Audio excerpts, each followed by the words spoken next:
Okay, तो इसको बोलते हैं अर्सा मेजर। ये स्टार्स का ग्रुप है, इस तरह के ग्रुप्स दिखाई देते हैं। तो टाइको ब्राहे ने इन ग्रुप्स को ऑब्जर्व किया था। इजिप्ट के जो 3 पिरामिड्स है ना, वो इसी के बेस पे बनाए गए हैं। वो 3 पिरामिड इन स्टार की पोजीशन के अकॉर्डिंग बने हुए हैं। 3 स्टार्स ये जो दिखाई देते हैं अर्सा मेजर में, ठीक है। तो काफी साल पहले भी लोग इसके बारे में जानकारी रखते थे। और टाइको ब्राहे ने क्या किया, टाइको ब्राहे ने जो भी स्टार्स रात के समय दिखाई देते थे, उन स्टार्स की सबकी क्या लिखते गए, पोजीशंस लिखते गए। और टाइको ब्राहे ने जो नोट्स बनाए थे, उनको किसने स्टडी किया, उनको स्टडी किया जोहानस केपलर ने।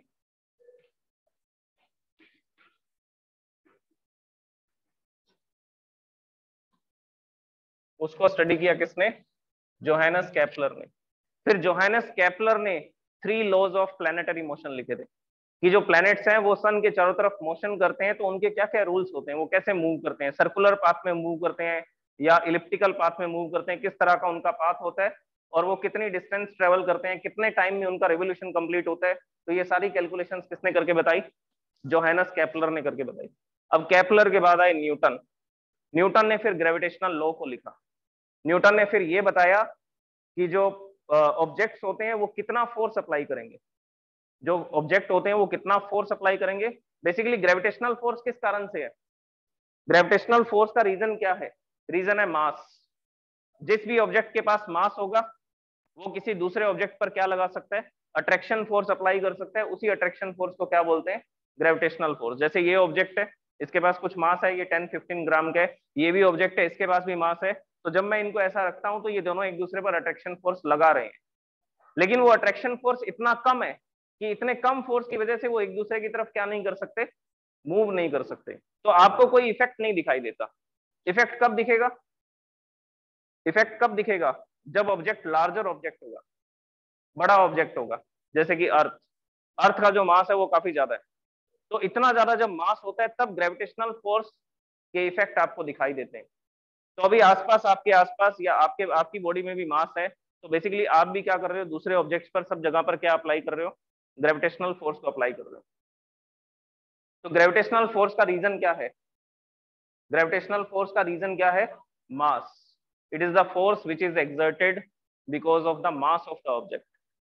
इलेक्ट्रोस्टैटिक फोर्स का रीजन क्या है, चार्जेस के बीच में जो फोर्स होता है, पॉजिटिव चार्ज नेगेटिव चार्ज को अट्रैक्ट करता है, नेगेटिव चार्ज नेगेटिव चार्ज को रिपेल करता है।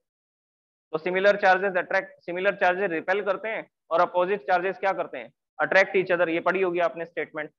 तो पॉजिटिव नेगेटिव चार्जेस एक दूसरे को अट्रैक्ट करते हैं, उस फोर्स को बोलते हैं इलेक्ट्रोस्टैटिक फोर्स। और उस इलेक्ट्रोस्टैटिक फोर्स का रीजन क्या है, चार्ज। तो चार्ज चार्ज पर फोर्स लगाता है, उस फोर्स को इलेक्ट्रोस्टैटिक फोर्स बोलते हैं। मास मास पर जो फोर्स लगाता है उसको ग्रेविटेशनल फोर्स बोलते हैं। मैग्नेट मैग्नेट पर जो फोर्स लगाता है उसको मैग्नेटिक फोर्स बोलते हैं। अब हम बात करते हैं ग्रेविटेशनल फोर्स की।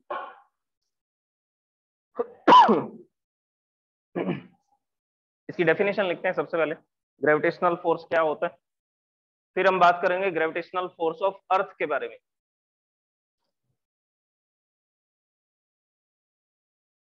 फिर उसके बाद न्यूक्लियस का ग्रेविटेशनल लॉ स्टडी करेंगे। न्यूटन का ग्रेविटेशनल लॉ स्टडी करेंगे। फिर हम न्यूटन ने क्या क्या बातें बताई उसके बारे में उसको देखेंगे, क्या फॉर्मुलेशन किया, क्या फॉर्मूला बनाया। और वो जो फॉर्मूला है वो यूनिवर्सल फॉर्मूला है। आप यूनिवर्स के कहीं पर भी हो, आप उस फॉर्मूला को अप्लाई करके ग्रेविटेशनल फोर्स की वैल्यू बता सकते हो। अब ऐसा नहीं है कि इस ऑब्जेक्ट के लिए और इस ऑब्जेक्ट के लिए आपको ग्रेविटेशनल फोर्स निकालना है तो उसके लिए अलग फॉर्मूला है। आपको एक ऑब्जेक्ट अर्थ लेना है, दूसरा ऑब्जेक्ट कोई दूसरा प्लेनेट लेना है, उनके बीच का फोर्स निकालना है तो उसके लिए अलग फॉर्मूला है। नहीं, क्या फॉर्मूला रहेगा, सिर्फ एक ही फॉर्मूला रहेगा। क्योंकि फिजिक्स में हम लोग क्या करते हैं, हम लोग चीजों को यूनिफाई करते हैं। यूनिफाइड का मतलब क्या है, हमारा जो कॉन्सेप्ट रहता है स्टडी करने का वो यूनिफाइड कॉन्सेप्ट रहता है। मतलब कि हम अलग अलग फॉर्मूलाज नहीं बनाते हैं। हम चाहते हैं कि सिर्फ एक ही लॉ से सब कुछ एक्सप्लेन हो जाए, सिर्फ एक ही फॉर्मूला से सब कुछ एक्सप्लेन हो जाए। तो न्यूटन ने ऐसा ही किया। उन्होंने एक फॉर्मूला बनाया जिसको यूनिवर्सल लॉ ऑफ ग्रेविटेशन बोला जाता है। यूनिवर्सल लॉ मतलब आप इस लॉ को कहीं पर भी किसी भी दो ऑब्जेक्ट के लिए क्या कर सकते हो, अप्लाई कर सकते हो। जैसे कि आपको ये कैलकुलेट करना है कि अर्थ और जुपिटर के बीच में, जुपिटर सबसे बड़ा प्लेनेट है हमारे सोलर सिस्टम का, जुपिटर ज्यादा बड़ा नहीं है। अगर इससे भी ज्यादा बड़ा होता तो वो भी एक सन बन चुका होता।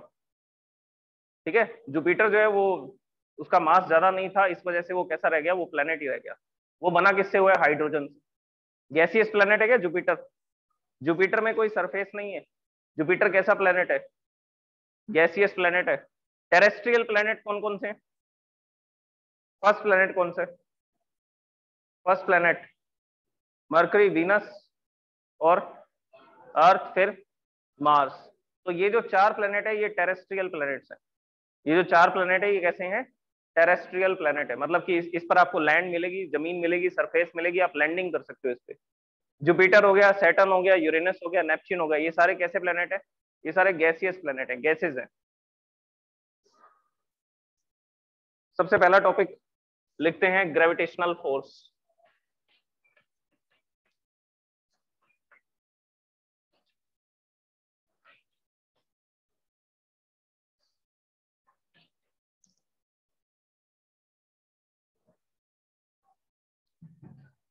Okay, this is the definition of gravitational force, जिसमें हमने क्या बताया कि इस यूनिवर्स में जो भी ऑब्जेक्ट है वो हर दूसरे ऑब्जेक्ट को क्या करेगा?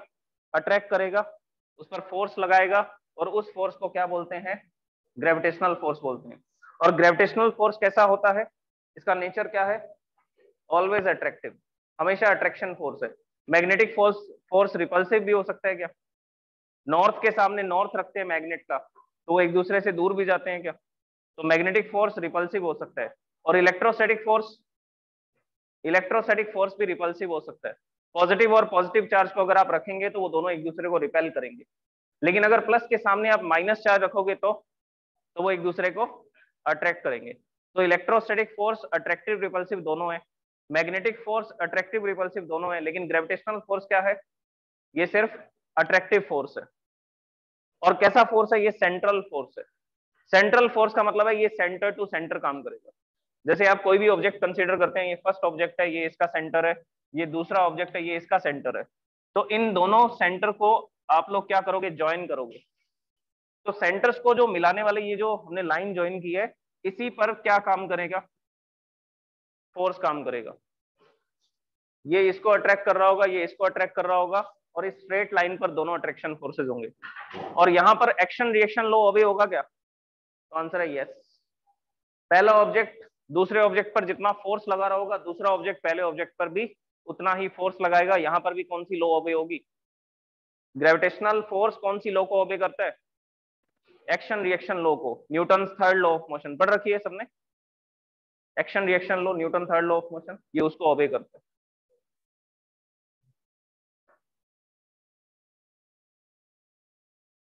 ये नोट कर लिया भाई, ग्रेविटेशनल फोर्स ऑफ अर्थ।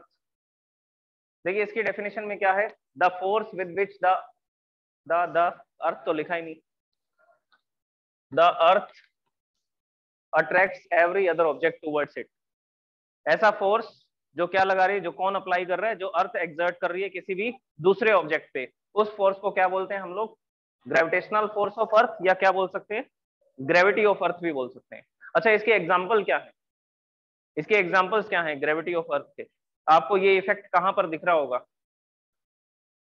जैसे मेरे पास ये ऑब्जेक्ट है, मैं इसको रिलीज करता हूँ तो ये फ्री फॉल करता है। फ्री फॉल करने का मतलब क्या है? कि मैं इस पे फोर्स लगा के इसको नीचे लेकर के जा रहा हूँ क्या? या मैं इसको छोड़ देता हूँ, ये ग्रेविटी के इफेक्ट में नीचे गिरता है। हम इस पर कोई भी एक्सटर्नल फोर्स नहीं लगा रहे हैं। मैं कोई फोर्स अप्लाई करूंगा जब मैं इसको रिलीज कर दूंगा, रिलीज करने पर मैं इस पर कोई फोर्स अप्लाई नहीं कर रहा, मतलब there will be no external force, सिर्फ ये ग्रेविटी के इफेक्ट में नीचे की तरफ जा रहा है। तो अगर ये नीचे की तरफ मूव कर रहा है तो बेसिकली फोर्स भी किस डायरेक्शन में होगा? फिर ऑब्जेक्ट किस डायरेक्शन में मूव करता है? जिस डायरेक्शन में हम क्या अप्लाई करते हैं? फोर्स अप्लाई करते हैं। तो ग्रेविटेशनल फोर्स भी डाउनवर्ड डायरेक्शन में ही है।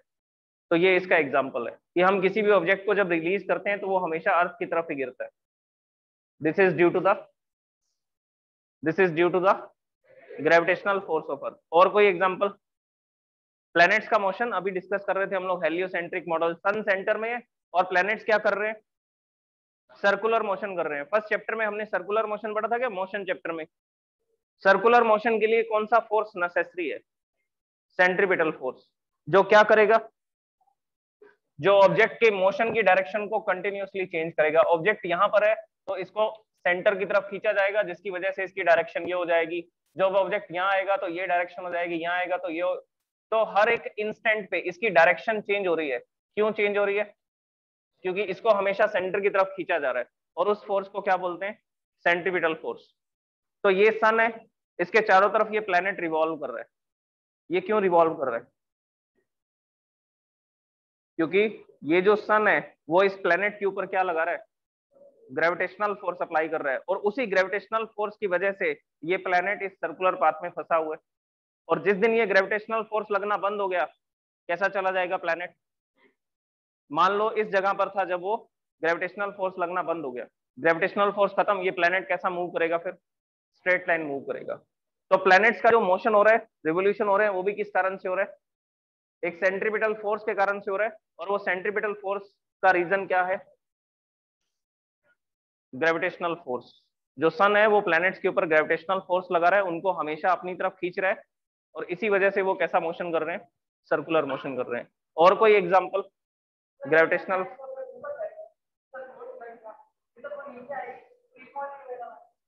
देखो, जब आप किसी भी ऑब्जेक्ट को अपवर्ड डायरेक्शन में थ्रो करते हो, तो थ्रो करते समय आप उस पर क्या अप्लाई कर रहे हो? मस्कुलर फोर्स अप्लाई कर रहे हो। तो फोर्स आपने ऊपर की डायरेक्शन में लगाया, जिसकी वजह से वो कुछ वेलोसिटी गेन कर लेता है। लेकिन जब वो ऊपर की तरफ जा रहा है, तब ग्रेविटी उसको कहाँ खींच रही है? नीचे। तो उसकी वेलोसिटी क्या होगी? अब मोशन के अपोजिट डायरेक्शन में फोर्स लग रहा है, तो वेलोसिटी डिक्रीज होती जाएगी, डिक्रीज होते होते जीरो हो जाएगी। जीरो हो गया तो मतलब रेस्ट में आ गया। अब उसके बाद ये फ्री फॉल करेगा। तो मैक्सिमम हाइट पर जाने के बाद ये रेस्ट में आता है, रेस्ट में आने के बाद फिर नीचे की तरफ गिरता है। तब वो क्या कर रहा होता है? उस समय की कंडीशन को फ्री फॉल बोला जाता है। ओके, ये नोट कर ली डेफिनेशन आपने। अब इसके एग्जांपल्स लिखने हैं। लिखिए एग्जांपल्स। इसमें जो मोशन हो रहा है वो हेलिकल मोशन हो रहा है। सन जो है वो इस तरफ आगे बढ़ रहा है, और जो प्लैनेट्स हैं वो उसके चारों तरफ ऐसा मोशन करते हैं, हेलिकल पाथ में मूव करते हैं। ठीक है, स्ट्रेट लाइन तो मूव कर ही रहे हैं, साथ साथ कैसा मोशन कर रहे हैं? सर्कुलर मोशन करते हुए आगे की तरफ बढ़ रहे हैं। और सन कहां पर मूव कर रहा है? सन मूव कर रहा है गैलेक्सी में। गैलेक्सी क्या होती है? द ग्रुप ऑफ स्टार्स, जिसके अंदर बिलियंस ऑफ स्टार्स होते हैं। तो इस तरह से ये गैलेक्सी है, इसके सेंटर में एक काफी बड़ा ऑब्जेक्ट है जिसको ब्लैक होल बोला जाता है। सैगिटेरस ए उसका नाम है। और इस ऑब्जेक्ट के चारों तरफ सारे के सारे जो स्टार्स हैं वो रिवॉल्व कर रहे हैं, और हमारा जो सन है वो इस पोजीशन पर है, यहाँ पर है, और इसके चारों तरफ इसके प्लैनेट्स हैं। तो सन भी 70,000 किलोमीटर पर आवर की स्पीड से गैलेक्सी में क्या कर रहा है? सर्कुलर मोशन कर रहा है, मूव कर रहा है वो भी। ठीक है, इसके सेंटर के चारों तरफ। तो सन भी स्टेशनरी नहीं है। तो गैलेक्सीज के अंदर स्टार्स भी मूव करते हैं, और बाकी के स्टार्स वो भी मूव कर रहे हैं। ठीक है, तो ये सिस्टम होता है मोशन का। और ये एग्जांपल्स आपने नोट कर लिए होंगे। The motion of the moon around the earth is due to the gravitational force between earth and moon which acts as the centripetal force. ये भी एक्सप्लेन किया था मैंने। अर्थ के चारों तरफ जो मून है या जो सैटेलाइट्स हैं वो मूव कर रहे हैं, किस वजह से मूव कर रहे हैं? क्योंकि अर्थ जो है वो उन पर ग्रेविटेशनल फोर्स अप्लाई कर रहा है, और वो ग्रेविटेशनल फोर्स किसका काम कर रहा है? It is acting like a centripetal force, the force which is working towards the centre of the object, जो सेंटर की तरफ काम कर रहा है, जिसकी वजह से ये सारे ऑब्जेक्ट कैसा मूव करेंगे? अर्थ के चारों तरफ। आर्टिफिशियल सैटेलाइट और नेचुरल सैटेलाइट दोनों ही क्या करेंगे? मोशन करेंगे, सर्कुलर मोशन। नेक्स्ट, सन के चारों तरफ प्लेनेट का मोशन, और प्लेनेट के चारों तरफ सैटेलाइट्स का मोशन, ये भी किसके कारण से? It is also due to the gravitational force.